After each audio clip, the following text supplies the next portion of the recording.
దాన్ని దృష్టి పెట్టుకొని మరి ఇక్కడ ఒక వారం రోజుల నుండి మరి ఇక్కడ మెడికల్ హెల్త్ క్యాంపు కండక్ట్ చేయడం జరుగుతూ ఉంది. ఇక్కడ బేసిక్గా మానిటరింగ్ అంటే పేషెంట్కు టెంపరేచరు, బీపీ ఇవన్నీ చూసి సిబిపి కంప్లీట్ బ్లడ్ పిక్చర్ అంటారు. ఇవన్నీ చూసి మరి ఇక్కడ ఎక్కడైతే అనుమానం ఉందో వాళ్ళందరూ కూడా నిజామాబాద్ గవర్నమెంట్ రెఫర్ చేయడం జరుగుతుంది.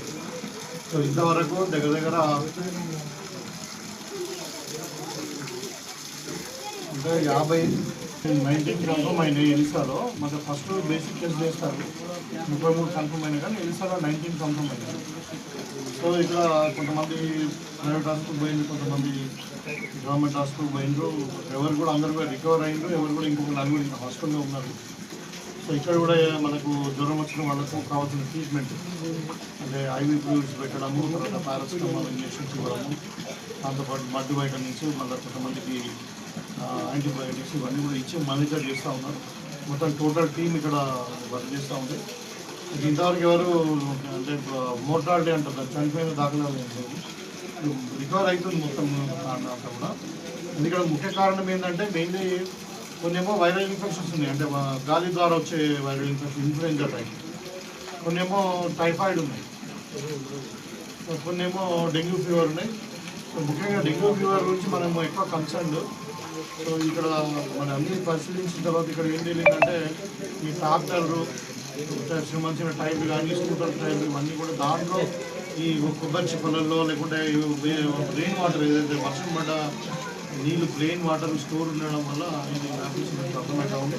సో అందుకని ప్రతి విలేజ్ అంటే ప్రతి గ్రామం, ప్రతి house door to door survey చేసి మొత్తం ఎక్కడైతే ఈ వాటర్ అంటే మంచినీటి నిల్వలు లేకుండా అవన్నీ తొలగించడం జరిగింది. డీఫాగింగ్ కూడా రెగ్యులర్గా రోజు 2 సార్లు చేస్తూ ఉన్నారు.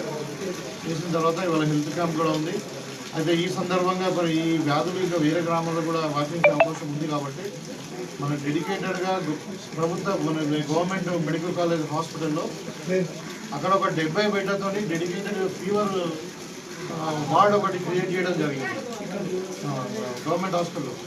మొత్తం జిల్లా వ్యాప్తంగా ఇప్పుడు ఈ సీజన్ వ్యాధులు అంటే వైరల్ ఇన్ఫెక్షన్ కావచ్చు, మలేరియా కావచ్చు, డెంగ్యూ కావచ్చు, దీని ద్వారా వచ్చే పేషెంట్లను అన్ని ఫీవర్ పేషెంట్స్ ట్రీట్మెంట్ ఇవ్వడానికి స్పెషల్గా 70 బెడ్లతో ఒక స్పెషల్గా ఫీవర్ వార్డుని ఏర్పాటు చేయడం జరిగింది. అక్కడ కంటిన్యూగా 24 గంటలు ఒక ఎండి జనరల్ మెడిసిన్ డాక్టరు, మిగతా అదర్ స్పెషలిస్ట్ కూడా అందుబాటులో ఉంది. తర్వాత ఈ డెంగ్యూ ఫీవర్లో ముఖ్యంగా ఏంటంటే ప్లేట్లెట్స్ బాగా తగ్గిపోయే అవకాశం ఉంటాయి. సో దాంతో ఒకసారి ఇంటర్నల్గా బ్లీడ్ అయ్యి మనిషి చనిపోయే ప్రమాదం ఉంటుంది కాబట్టి ఆ ప్లేట్లెట్ మానిటరింగ్ కొరకు కావాల్సిన టెస్ట్ అన్ని కూడా చేస్తూ మరి ప్లేట్లెట్లు సప్లై చేయడానికి కూడా కావాల్సిన మిషన్ కూడా మన గవర్నమెంట్ హాస్పిటల్లో ఉంది. అక్కడ మనకు ఫ్రీ ఆఫ్ కాస్ట్ ప్లేట్లెట్ కూడా అందజేయడం జరుగుతూ ఉంది. కాబట్టి నేను ఈ సందర్భంగా పత్రికా ద్వారా ఈ మన జిల్లా ప్రజలకు నేను తెలియజేసేది ఏంటంటే ఇప్పుడు ఇది వర్షాకాలం ఉంది, అంటువ్యాధులు ప్రబలే అవకాశం ఉంది. మీరందరూ కూడా తగిన జాగ్రత్తలు తీసుకోవాలి. ముఖ్యంగా ఏంటంటే ఈ నీళ్లు కానీ మనం తినే ఆహారం కానీ పరిశుభ్రంగా ఉండి, నీళ్ళు కూడా మీరు ఒకవేళ ఆర్ఓ ప్లాంట్ లేదు, మినరల్ ప్లాంట్ మీ దగ్గర లేదనుకుంటే మంచిగా నీళ్లు తాగబెట్టుకొని చల్లార్చినాక నీళ్లు తాగండి. ఆహారం మాత్రం ఎప్పటికప్పుడు ప్రిపేర్ చేసుకొని వేడి ఆహారం ఇది మనం కూడా చేతులు శుభ్రంగా కడుక్కొని మనము ఆహారం తీసుకోవాల్సిన అవసరం ఉంది. దాంతోపాటు ముఖ్యంగా ఇప్పుడు మస్కిటో దోమలు పెరగడానికి కావాల్సినటువంటి మురుగు నీరు నిల్వలు ఎక్కడున్నా, తర్వాత దానికి సంబంధించినటువంటి ఇంకా ఈ మంచినీటి నిల్వలు కూడా ఏదైనా కొబ్బరి సూపర్ కానీ, టైర్లు కానీ, కొన్ని వాటర్ బాటిల్ చెడిపోయిన వాటర్ బాటిల్ కానీ ఇవన్నీ కూడా రూట్ మీద కానీ అక్కడక్కడ ఉంటే అవన్నీ కూడా మనము వాటర్ నిల్వ లేకుండా చేసుకోవాల్సిన అవసరం ఉంది. మరి ఇక్కడ అధికారులు కూడా అందరూ కూడా సెక్యూరిటీలు అందరూ కూడా ఉన్నారు. అన్ని గ్రామాలలో మనం దోమలకు సంబంధించినటువంటి డీఫాగింగ్ చేయడము, ఫాగింగ్ చేయడము, తర్వాత మన క్లోరినేషన్, వాటర్ క్లోరినేషన్ కానీ ఈ దానికి సంబంధించిన అంటువ్యాధులు ప్రబలకుండా తీసుకోవాల్సిన జాగ్రత్తలన్నీ కూడా ఆరోగ్య శాఖ సంబంధించిన డిపార్ట్మెంట్ నియమించే ఆధ్వర్యంలో జరుగుతాయి. సో ప్రజలు కూడా కొంచెం అప్రమత్తంగా ఉండండి.